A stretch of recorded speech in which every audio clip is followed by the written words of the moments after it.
Good morning on this snow-covered Saturday here in North Dakota. We got way more snow than we needed for sure. But anyway, we're going to look today at the book of Ruth, uh, a short little four-chapter book that's tossed in the middle between Judges and Samuel, First Samuel.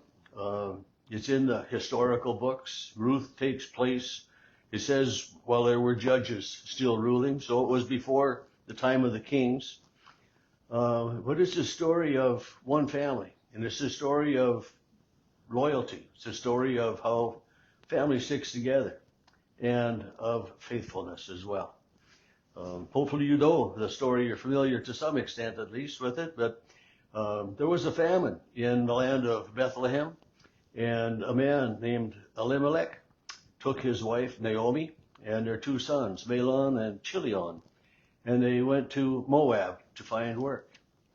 And these were Ephraimites. They were of the tribe of Ephraim, Israelites. These four people were, and they went to Moab to live, to work, to survive the drought.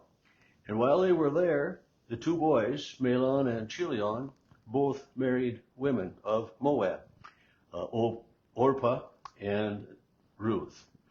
And not so long after that, Elimelech passes away. And so the boys and their wives are taking care of the boy's mother, Naomi. And it's not so long, and the boys die, both of them. Terrible tragedy in this family.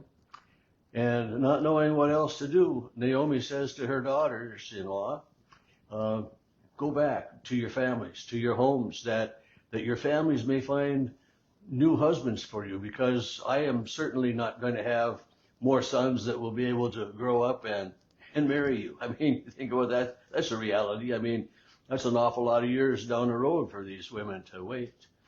And the one daughter-in-law, Orpah, follows Naomi's advice and returns home. The other daughter-in-law, Ruth, says to Naomi, where you go, I will go. Your people will be my people. Your God will be my God. And Ruth travels with Naomi back to Bethlehem.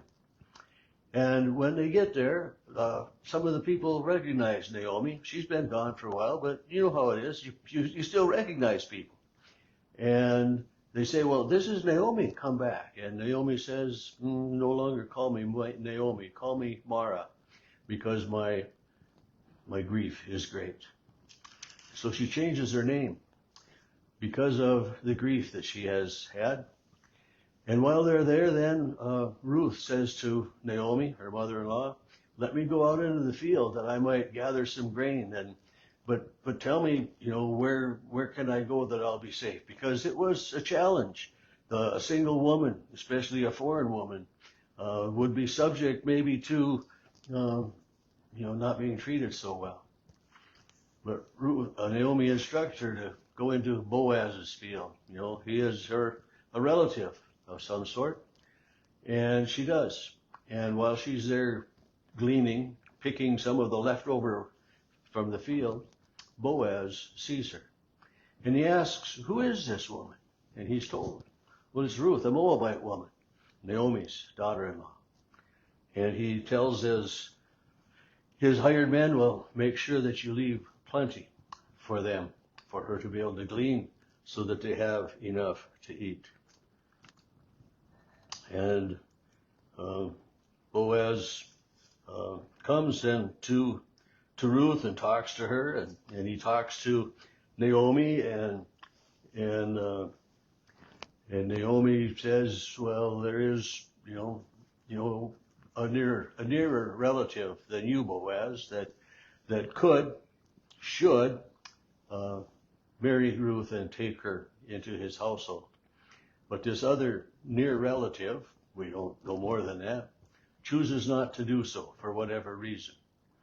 And Boaz does what tradition, what family is supposed to do. He takes Ruth into his home and marries her. And I mean, I've shortened this story. There's a lot to it. It's a wonderful book to read. A wonderful book to read. And So Ruth goes and does as her mother-in-law tells her. And Boaz had gone, as I said in chapter 4, Boaz has gone to the next of kin, and Boaz then says to him, sit down and talk with me. And he took 10 of the elders, and they discussed the next, the next of kin to Naomi. And he says to her, Naomi has come back and is selling the parcel. I mean, this is terrible language, selling the parcel. I mean, look at her husband I mean, this is not selling the parcel. This is, but anyway, selling the parcel that belonged to our brother Elimelech, his daughter-in-law. And I thought maybe I should tell you, and if you were willing to purchase this, and it's just, I mean, women aren't a piece of property. We know that, but anyway, this next of kin, as I mentioned, says, no, I'm not going to buy this property. I'm not going to do that. And Boaz decides that he will redeem it. That's what he says. He said, I will redeem it. And that day, then he takes Ruth then to be his wife. He says, in verse 9 of chapter 4, Boaz says to the elders and all the people, today you are witnesses that I have acquired from the hand of Naomi all that belonged to Elimelech and all that belonged to Chilion and Mahlon.